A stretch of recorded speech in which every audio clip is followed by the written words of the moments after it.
We've got Noelle Blockson over at Acumatica with us. She's going to be introducing the Acumatica partner program.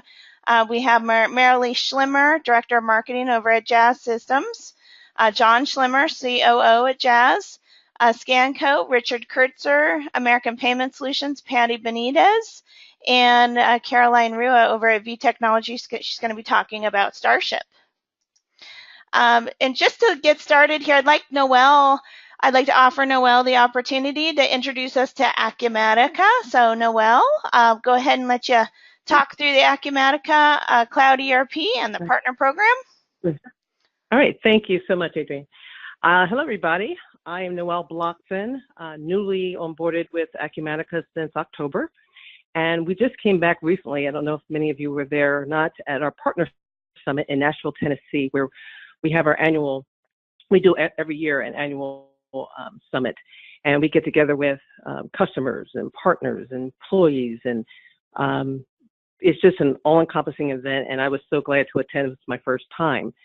So we kicked off with some great new technology updates, and as some of you may know, our tagline is ERP in our DNA. We are a true cloud ERP solution. It marks 10 years now, 10-year anniversary for us that we've been in the industry, and we are 100%, and I emphasize this, 100% channel focused. We don't have a direct sales team, so you're not going to find us competing with you as you are selling our solution. And as for any customers that are on the line, you should feel quite confident to know that we work with our partners to make sure that they are confident in what they present and how they implement, and they are full of knowledge and are completely trained on our solution. And we also introduced a new construction addition to our solution as well. So there's some exciting things going on, and we also introduced at the summit new training tracks for our partners, so that we have training for not just the consultant and the technical person, but also for the sales and marketing, as well as the principal owner of the establishment. So there's a lot of interesting and fun things going on, and I work along with Dawn Jager. Some of you may know her. She's quite well known in the industry. She's still on board with us at the recruitment side, and I'm working along with her. So if you have any questions about the recruitment, please feel free to reach out to me. I'm sure there's a time at the end of this presentation today, so we can answer any questions about recruitment. So I'm looking forward to this presentation today, and hello to everybody. Thanks. Thank you so much, Noelle. And then we're also joined by Jazz Systems today. Jazz is the Acumatica Manufacturing Edition. They specialize in software solutions for manufacturing companies, and it's also known as the AME. It integrates with Acumatica Cloud ERP, delivers a powerful business solution for discrete manufacturing, multi-site manufacturing planning, control systems. It integrates with your production planning and shop floor with customer management, sales order, inventory, purchasing, accounting, and financial reporting. And we're also joined today by Scanco. They are a leader in WMS applications, mid-market ERP since 1989. They meet the needs of thousands of distribution and manufacturing companies, providing a seamlessly integrated real-time WMS application. Their software is powered by iOS, Android, and Windows wireless devices. We're also joined by American Payment Solutions. And American Payment Solutions is the endorsed merchant solutions providers for restaurant, hospitality software companies, United States and Canada. They're a full-service merchant services provider, and they serve thousands of small, medium, and large organizations, and they have a level 3 integration, credit card processing integration with Acumatica, and Patty's going to talk a little bit more about how she can save you money with that integration. We also have Starship. They are a UPS Ready partner, Gold FedEx compatible solution provider. They support a wide range of carriers, small, parcel, regional, LTL. Their market share leading ERP software integrations with Sage and Microsoft Dynamics, and they launched their Acumatica integration in 2016, and it integrates with all the solutions that you see here. And we'll just talk a little bit about the workflow here, and I'm going to hand it off to John over at Jazz Systems to talk about the Acumatica Manufacturing Edition to kick it off here. But we're going to talk about how an order comes into Acumatica, and it goes through production scheduling with the Jazz Systems Acumatica Manufacturing Edition. And then that order will be picked and packed with ScanCo. ScanCo will also track the labor and material on the shop floor with the wireless devices. And then that will go into Acumatica, where Starship will pick up all the package details, dimensional weight. It'll select the best carrier based on all the rules of the shipment, the price, the customer's location. It will assign tracking numbers that will also go back into Acumatica, which will feed into e-commerce website, portals, anything that can help support the customer service when the customer needs to see his tracking numbers or anything associated with the shipment.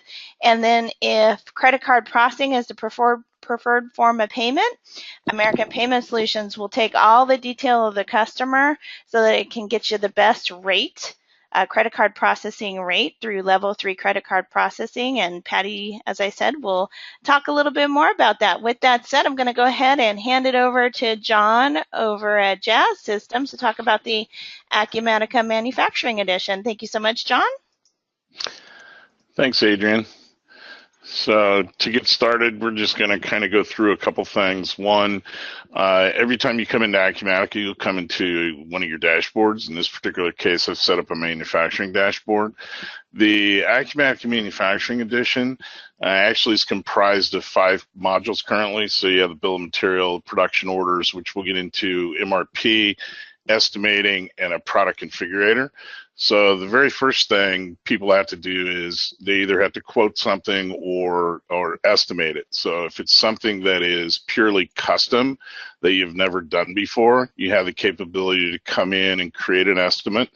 You can make this as detailed as you like or as simple as you like.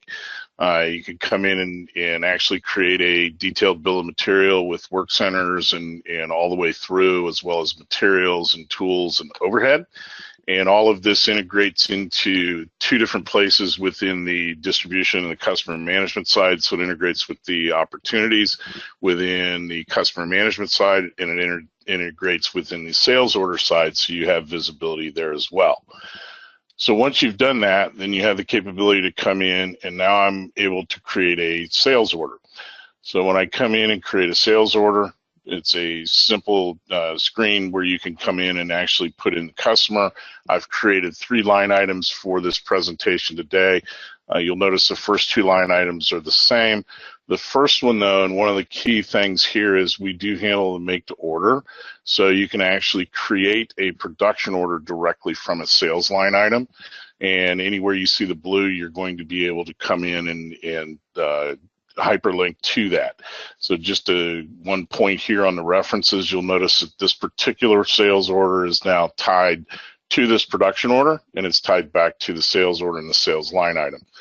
The second line item is I've elected to have MRP plan this, and when it goes through and runs MRP, it's going to come back and tell me whether I need to make or buy certain items. The third item is a configured item. So this is something within the product configurator that you can come in, and it's a features and options configurator. So it also has dimensional capabilities, but I have the capability to come in and choose which color. From an option standpoint, these are my current options that I have. I can select one, it runs through its rules, validates, and then I can go on to the next option and continue on down. Once I've completed this particular configuration, I can finish this and save it, and then I can move this thing out of the way. I can't get there. Let me move this bar someplace. How can I move this bar? I can't move it. Okay. So I can't move my bar, so I can't go there. But once I save this, it'll come right back to the sales order, and then I can actually create a production order directly from there. And from there, then I have the capability to create a configured bill of material and a configured production order. Then once I've done that, I have the capability to come into MRP and go ahead and run through this. MRP actually takes into account all of the demand coming in either from sales orders and forecasts, and then actually looks at lead times for both purchased and manufactured items. It looks at min-max, lot size, EOQs from purchased and manufactured items. It takes into account all the supply coming in from either existing purchase orders and existing production orders and master production schedules, and runs through its engine and comes back and tells me what I need to take action on. So we have different sources. So these are purchased items. I can have transfers. I can have manufactured items. It looks at different types of materials. So coming from production, I can look at safety stock, reorder points, and then I can just come in and create purchase orders, production orders directly from here. Now, once I've created a production order, I have the capability to come out and do what's called rough cut capacity planning. And from here, I can actually come in and change any of the dispatch priorities. So this is where actually a lot of the finite capacity planning comes into effect. We can do both forward and backward scheduling. And then once I've actually firmly scheduled this particular order, now it goes into my work center schedule, and I've got the capability on the capacity side. I've created the production order, and now I can actually see different things about this. I can see what I need to, what my planned costs are going to be as we run transactions across this. It's going to update the actuals and decrement the variances. You do have the capability to add attributes to this from a quality assurance standpoint. So you can actually go out and do measurements, calibrations, record those. You can make them required, and you can do those on an overall production basis or on a operation basis. The system tracks anything that happens within the production order, and the key points here are going to be when it was created. So it's a date time stamp plus who it was created by. And then we talked about the references earlier where this is tied, this one is tied back directly to the sales order. But from a source standpoint, we can have it come in from a bill of material, from a estimate, so you don't need to create a bill of material. The configuration, so if we've done a configured item, it would come in as a configuration, or we can copy an existing production order in. You can also have alternate bills of material within the system. So if there's a different bill of material, maybe a subcontracting bill that you want to utilize, you have that capability, as well as different revisions. So you can actually build a prior revision than the latest revision that you're on. You also have the capability to come in and view the schedule for this particular production order directly. You can also see if there's any shortages. So in this case, I don't have any, but I could come in, and if I was short a particular item here, I do have the capability to go out and purchase or manufacture or transfer that directly for the specific production order. So it's not MRP, but it's a one-to-one relationship with the production order. When we copied this in, it copied in the actual bill of material. So this is where we get more into the scheduling as well. So we can have different setup times. You can have run times in units or your run units, and this can be done on specific run times. This is in hours and minutes. Same thing with machine time, and you can mix and match these. We also have the capability to backflush labor, which means that we're going to use the standard labor cost off of the work center. Same thing as materials. You can backflush the materials, and at the end of the operation, it would relieve inventory. You also can issue materials, which then that means you're going to control that issue to the production floor of those materials. You'll notice that we also have different statuses by operation, and these get scheduled based on a start and end date, and then we'll update as transactions transpire, the quantity produced, completed, scrapped, and quantity remaining. Now, how those are done are through different transaction sets. So if you want to apply direct labor by employee by production order, you would utilize the labor screen. If all I want to do is record production and just say I finished X many, then you would do a move transaction. And issuing materials, you could actually go in here and issue the materials directly, or if you needed to add a material that was not known on the bill of material that you needed to use, you have that capability as well. There's also a full disassembly module within the production side, but typically how this works is you're going to have a labor transaction where it can be both direct and indirect, and then you would, as Richard's going to be able to show you, you can scan the production number, you can scan the operation, and then you can scan the employee, and then it will record the start time, and then you basically do the same thing for a clock out or an end time. System will calculate the labor, and then it will apply, in this particular case, $5.33 to the production order. If it's just going to be recording production, again, this is a barcodable screen, if that's a word. You would just scan in the production order, you would scan the operation and put in the total quantity and move that to the next operation. If you're issuing materials, then you would actually just do a very similar function. You'd scan the production order, you'd scan the operation, you'd scan the inventory item, and you would put in what the quantity is. There is full lot serial traceability, cradle to grave. If you do need the capability to have expiration dates, you have that capability as well. So it's a very fast overview of some of the manufacturing and some of the production planning and what it encompasses and how it tracks back into all of the different modules within the Acumatica suites. So with this, I'll turn it over to Richard. All right, my name is Richard Kurtzer. I am the Acumatica sales lead here at Scanco. Just a little bit about Scanco itself. We've been around since 1989. We got a couple thousand customers across different ERP platforms. And now we have gone headfirst into the Acumatica world, and things are off to a roaring start. We have rapidly expanding customer base on both warehouse and on manufacturing. So here's a little bit of an overview on both of those things. So on XScan manufacturing, as John was saying, you can go right to the handheld and we could do your direct labor tracking, material issues, your production entry, and we have time card coming soon.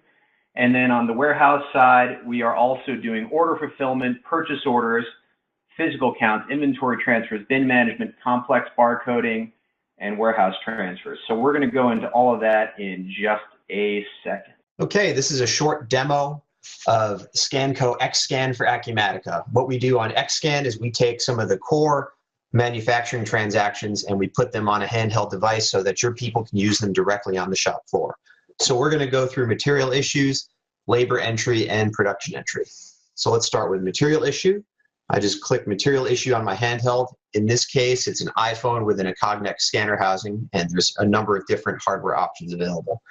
So for production number, I can either scan my work order traveler like you see here, or do a lookup, and then I got to decide what I want to issue. So if I hit the magnifying glass here, that'll actually look up all the items that are on that work order. Let's go ahead and issue the first one there. So there's my description, unit of measure, transaction. Select the bin location I want to issue from, and this will show me how many are on hand. Select, issue one. If I scroll down here, it'll show. It will allow an overissue, but it will notify. So if I hit return, that item has been issued. And if I go over now to Acumatica, go to my materials screen, and just go and look at what my last transaction is. There it is. There's my production number, operation, inventory, the whole thing. It's really that quick to get it into Acumatica from the handheld. It's essentially instant. Let's do one more. This time let's pick it from the barcode. Let's go ahead and scan that off of my work order traveler. You can see there's the description. Again, everything I need for that transaction. Pick my location. Got a couple with different items on hand. Return, and done. It really is that quick. This lets your people do the transaction they need to do, issue the materials they need to issue, and get back to work. Speaking of getting to work, let's track some direct labor. So if I click on labor entry, this brings up my labor entry screen. First thing I'll need to do is select my employee number. That can be either by a barcode or by a lookup. Production number, let me just drill in here. I'll show you what comes up when I actually look that up. You can see the production numbers themselves, as well as the bill of materials and work center across the board here. And you can name these to be as descriptive as you want to be within Acumatica. Whatever you choose in Acumatica, it's going to flow to the handheld. But we're going to stick with this first one here. So there's my unit of measure of what I'm creating, my work center, and I'm on the first shift, so I'm going to scan my shift barcode, and I'm going to track in. Now let's go back and do a production entry while I'm tracked in here. This will allow me to complete items to inventories or orders or to, and I'll show you in a second there. So let's go ahead and get back into my production number.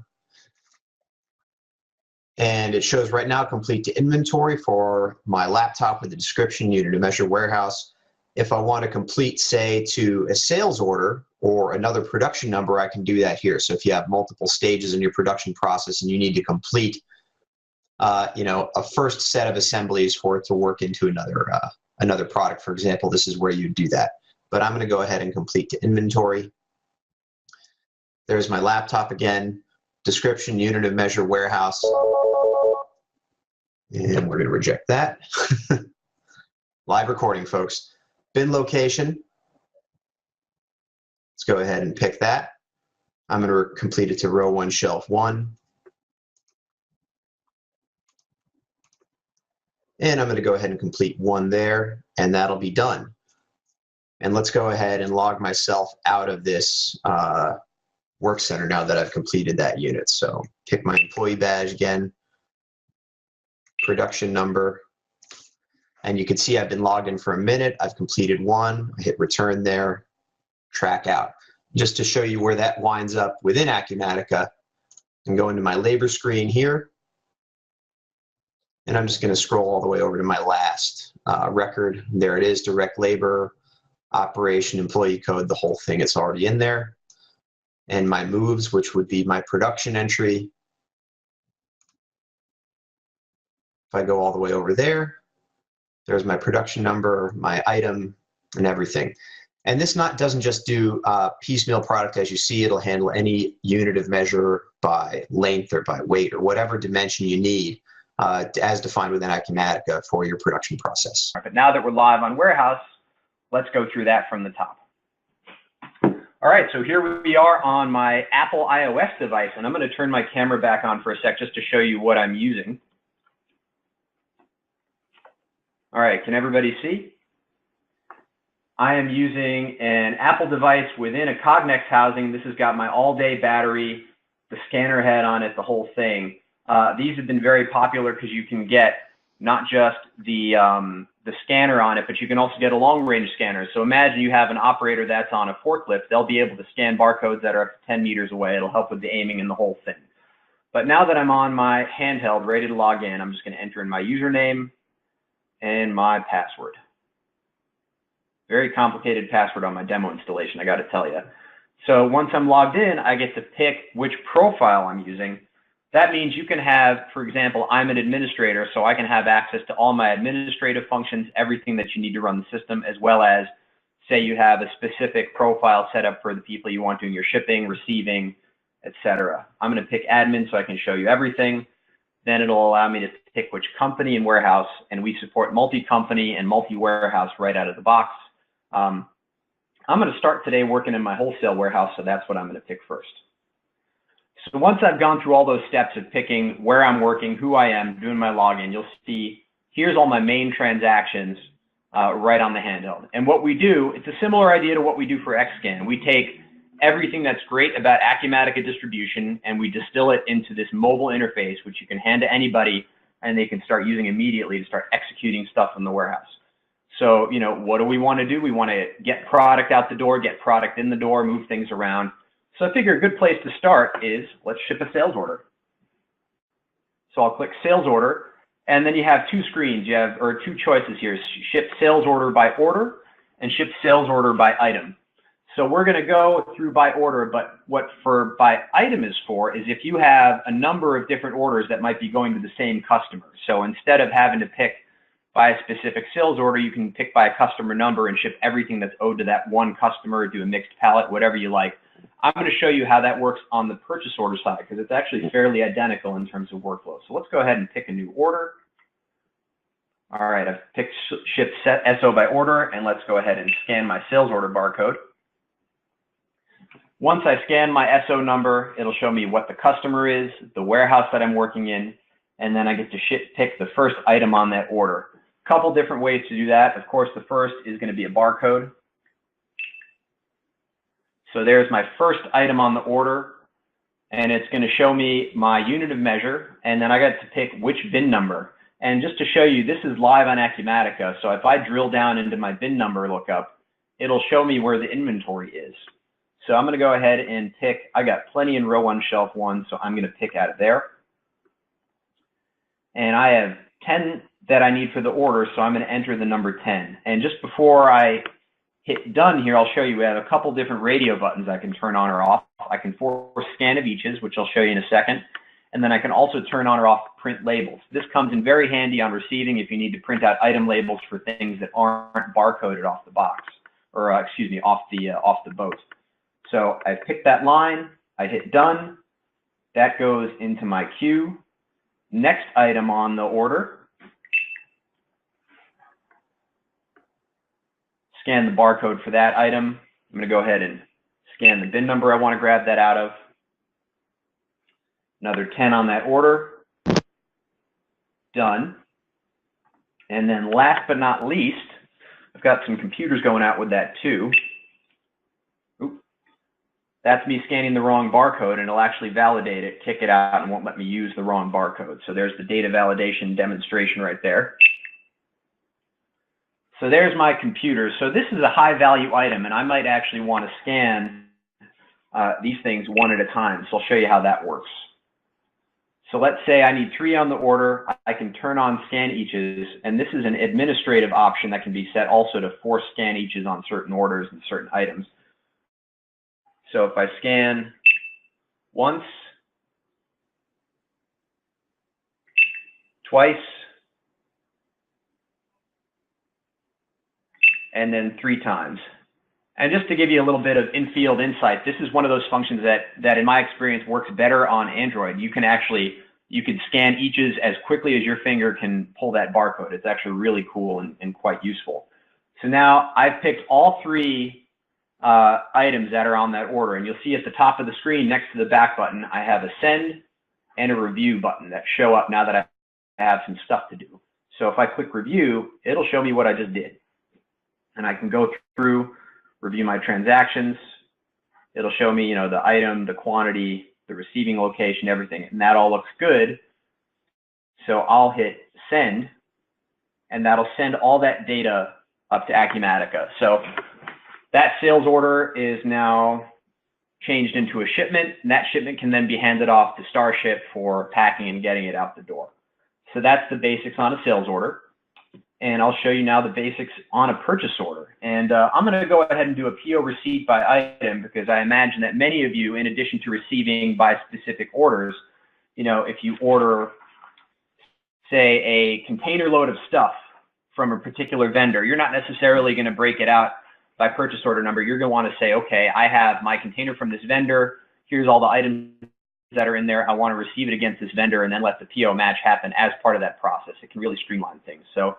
But I know that this order actually gives me a chance to show you multiple warehouses. So let's go back, change warehouse, and this item that I'm receiving is actually going to go right into retail. So real slick, changing between warehouses. It's that simple. Purchase order, receive PO by item, and then it's going to ask me to enter in my vendor, and I can either do a lookup or I can pick that by barcode.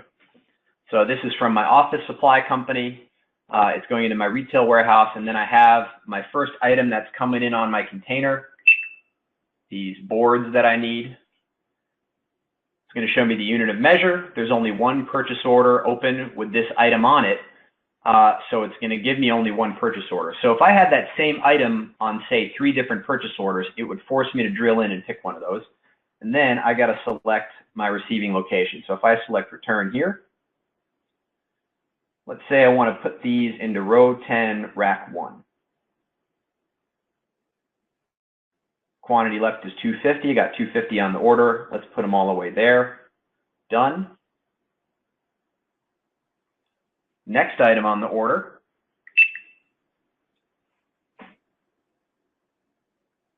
Same idea. Everything's on the same purchase order, and then I have to also pick another bin number.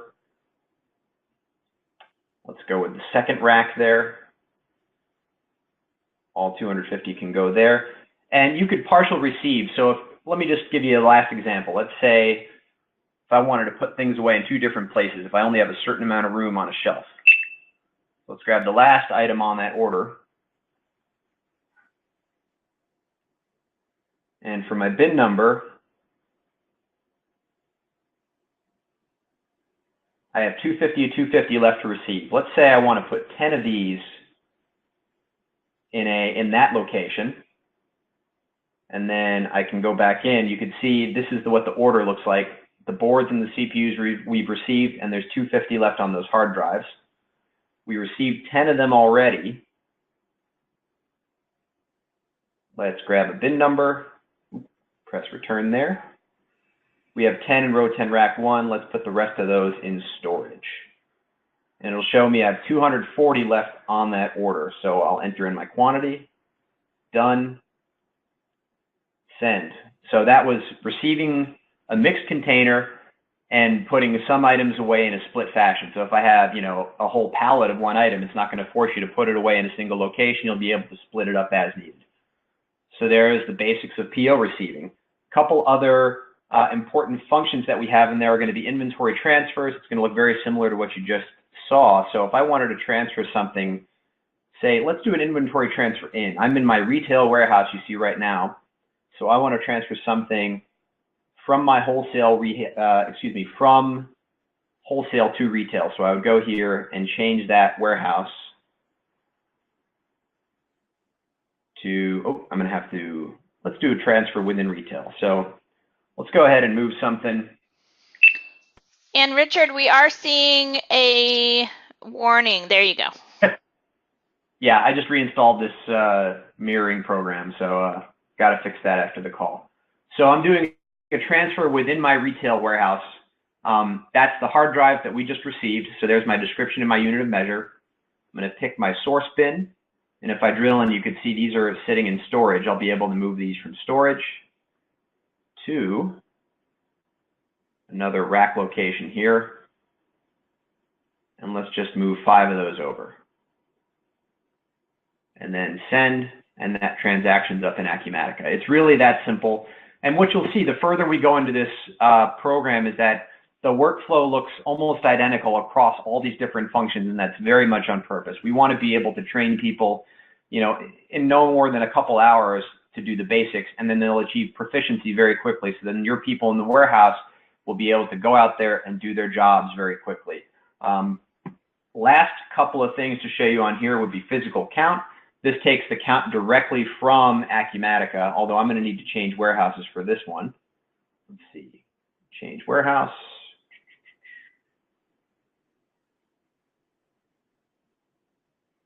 Because my accounts are in my wholesale warehouse.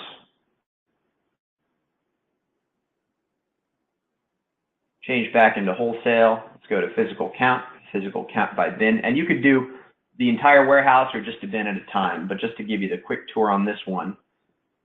If you use Acumatica's Prepare Physical Count tool, it'll set up these count numbers for you, and then I'll be able to go into whatever's been assigned, and you can chop this up however you want. Just to give you a quick example, row 1, shelf 3, and I want to count an item in here. So I want to count these pogo sticks. Always a good thing to have in the warehouse. Got to make sure that inventory is correct. And I'm going to just say, let's just say I count 4,000 of them. There it goes. See, right now it's forcing me to scan eaches. So I would either have to scan 4,000 of those or turn that off. Now, because I'm an admin, I can turn that off. You can also, as a warehouse administrator, force certain items to be count eaches if they're high value or, say, serial number or lot tracked. If you're counting a serialized item, you'll have to count the serial number to increment that. So a lot of stuff. I could do a whole hour on just this, but I've counted my item. That looks good. I'm going to send it up to Acumatica, and that'll show up now in physical count review. You'll be able to see your variance versus book, or whether or not you have one, and take action from there. Last little neat utility on here before I wrap it up. Of course, we can do locators by items and by bins. I showed you how that works within sales order and purchase order. But the aliasing tool is also a very important one.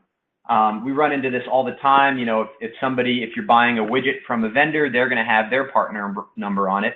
You might have your own part number for your warehouse on it, or if you have the same type of widget that you sell as one thing coming from two different vendors, might be two different part numbers. And then you have another layer of that with a different customer part number, different barcodes for unit of measure, all of that. But at the end of the day, you want everything to reference back properly to its origin. So we give you the aliasing tool in here so that you can create and send those barcode aliases up to Acumatica directly from the handheld. So let's say I want to set up an internal barcode or a vendor part number. I would just put in the vendor number here. That could be either off of a barcode or typed in manually. I can set that up as one of several different kind of aliases. So that's my vendor alias in this case. And then I want that to be a vendor alias for, let's see, this particular item here. So now if I save this to Acumatica, anytime I scan that vendor barcode, it would cross-reference to AM CPU. Let me clear that out of there, and let's show you how the unit of measure one would work. So if I do a product code alias, this will allow me to say this item's only on eaches, but if you have in your item master an item defined with eaches, case quantity, liquid weight, whatever the unit of measure is in Acumatica, you'll be able to set up the cross-reference here so that when you barcode it, it'll show up properly. And since I don't actually want to save that particular alias up to Acumatica, I'm going to actually clear that out. And also clear that one out as well. That's a little bit on the review function there. But that covers the basics really on the handheld operations for the warehouse. And again, if you want to see another video on manufacturing, I'll be happy to send around a link to the pre-recorded one that I've done that is fully visible using a screen mirror as opposed to the camera version. So that's going to be it for me. Thank you all very much.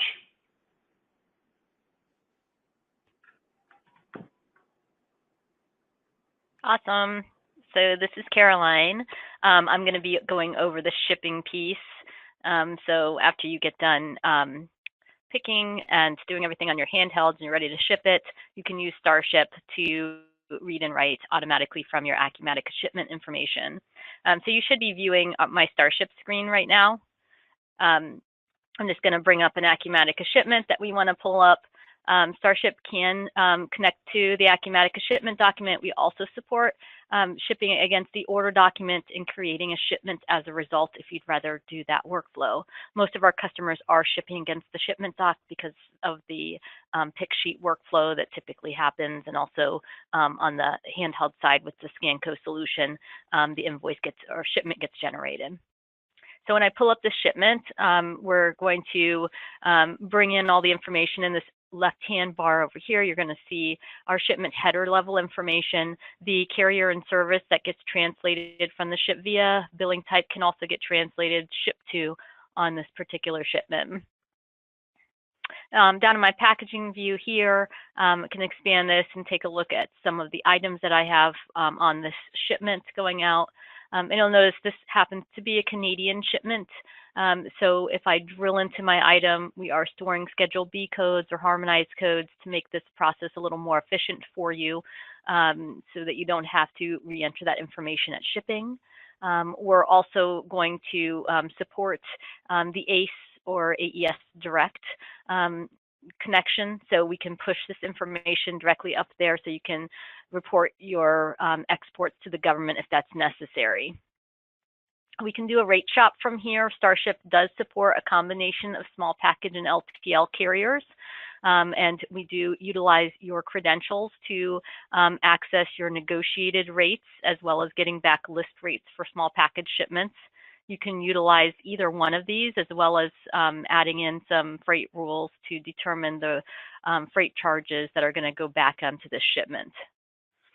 Starship can also automatically select carrier and service based on parameters that you define in logic inside of Starship. So if you want Starship to pick the least expensive way to get it there by a certain date, you can do that and have that all inside the application already defined. So really all I have to do is process the shipment. I'm just going to keep the UPS standard to Canada that was brought over from this order or shipment. And when I process the shipment, Starship's going to communicate out to the carrier. It's going to generate the barcoded shipping labels. It's going to generate the branded emails and update the Acumatica shipment all in one step here. This is just an example of one of the outputs that Starship can generate. It's going to be what we call our smart label. It's a combination shipping label plus packing list. This gets printed onto an 8.5 by 11 with a little 4 by 6 inch die cut here. Starship also supports printing both of these through a thermal label printer if you want to take advantage of the free label stock that the carriers provide. Because this was an international shipment, Starship's also going to automatically generate all your international documents. This is a commercial invoice, so all of your header level information that's coming in from your Acumatica shipment being completed in the top portion here, and then the items are going to be listed in the description of goods with the values.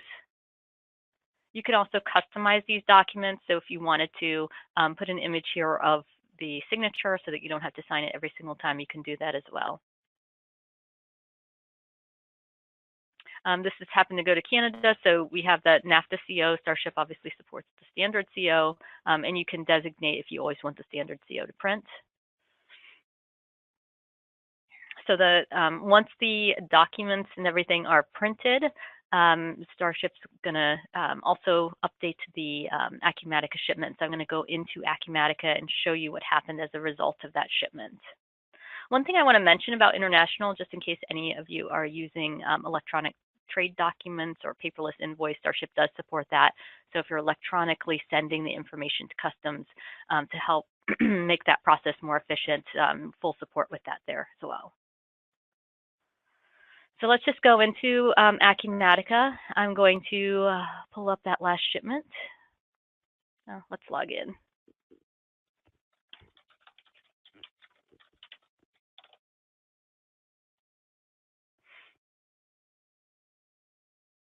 Okay, so let me pull up my last shipment here. So this was that 1372 that we just shipped. If I go into the packages tab here, you'll see that Starship has updated the packages here. If I had a multi-piece shipment, it's going to put one row for every shipment or every package that was processed with the tracking information. Shipment settings. You'll see that the freight amount is being updated as well as the freight cost. So freight cost is going to be your negotiated rate. Freight amount is going to be whatever you've defined in Starship as the freight rules. I think I have a 2% handling charge going on here. So it's slightly, I'm charging my customer slightly more than what I'm being billed by the carrier. Starship can also set the status to confirmed here just to make that step a little faster for you. Also can update the notes if you want to have a little more granularity on what is actually being shipped out. And the last thing I just wanted to show you was the email notification. A lot of our customers, before they start using Starship, might be using the carrier supplied emails. But when you have Starship, Starship can generate the emails, and you can create your own custom templates to give your emails your own look and feel with your logo, tracking information, and the item information that's coming in from the shipment. So your customer will know exactly what they've ordered and what you've shipped out. You can also use this as a marketing tool. So if you want to send them back to your store to help promote repeat business with a discount, you can do that. You can create as many templates as you want to in Starship and then have logic around which ones are being used when. Okay, that was my shipment demo. I'll pass it over to Patty so she can review how you get paid on the shipment. Thank you, Caroline. And ladies and gentlemen, now that we've automated your manufacturing process and your warehouse management and we've shipped the items, we can now accept payment for the items that we've actually shipped out. So how does credit card processing blend into this powerful presentation? By ways of accepting a payment directly through Acumatica. Right within your sales order screen, in your payment settings, you will be able to either create a credit card on the fly or choose from a list of credit cards that have already been preset per customer. You can also accept ACH payments. You can pre-authorize or capture directly on the sales order level or apply payments against invoices. Now, how can American Payment Solutions help you the most? Here is how. We are able to save you an average of 43% on your current credit card processing rates and fees by simply evaluating your merchant statements and finding out how many of those transactions that you're processing qualify as level 3 rates. Now, what exactly is level 3? Level 3 is a program that was put in place by Visa and MasterCard, where in exchange for you supplying them with the fields that you see on the screen, Visa and MasterCard agree to lower your rate almost in half. In many cases, even more than half. So what we do is we take advantage of the items that are being brought into Acumatica via your manufacturing solution, scanning solution, shipping solution, and we supply Visa, MasterCard the fields they require, and therefore qualify each transaction or try to qualify each transaction for level 3 rates. Now, depending on the volume of the transaction, the rate can go as low as 0.03%. You heard me correct. We've been able to save customers an average of $2,000 to $112,000 per year. And we are happy to help you offset the cost of any of the solutions that are being presented today. So, ladies and gentlemen, if you're interested in learning how to keep any credit card processor on their toes, allow us to provide you with a free audit of your current merchant statement. We will explain to you everything there is to know about the fee structures and why a certain fee structure might be recommended versus another. We will also identify where the bank is getting paid or where the card brands are getting paid. And most importantly, how much is your current processor making and where exactly is there room for savings? That is really everything that I wanted to share with you today. I know that we have room for questions and we'd love to answer as many as we can right now. So Adrian, I'm going to go ahead and hand it back over to you.